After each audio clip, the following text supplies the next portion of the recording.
आज हेउछि श्रीराम जन्मभूमि आंदोलन पुरोधा तथा विश्व हिंदू परिषदर तत्कालीन अंतर्राष्ट्रीय अध्यक्ष स्वर्गत अशोक जी सिंघलଙ୍କ जयंती।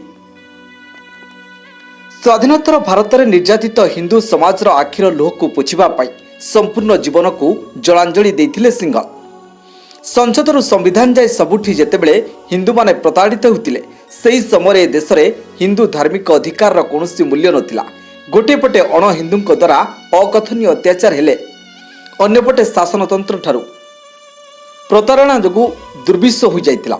ए देश में हिंदू मानक जीवनधारा हेले निज भिटा माटी हिंदू मानक प्रति होतिबा एभली अत्याचार को देखि चिंताशील होइतिले सिंघल एवं परवर्ती मुहूर्त में निज जीवन और यौवन को हिंदू समाजर सुरक्षा और अधिकार पाई समर्पण करथिले।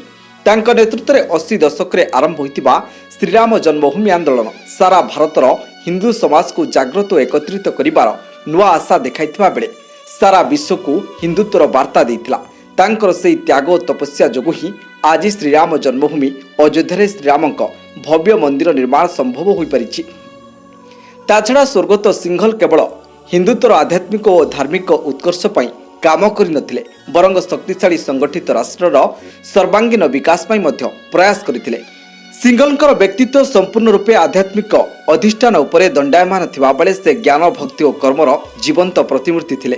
तेणु संस्कृति और मातृभूमि पाई निज जीवन को तिल तिल करी जाली देथिबा सिंघलଙ୍କ जीवन को आज संपूर्ण हिंदू समाज स्मृतिचारण करी तांको अनुसरण करिबार बहु आवश्यकता रहिछि। एभली जने महापुरुषଙ୍କ जयंती तांको चरण रे कोटि कोटि नमन।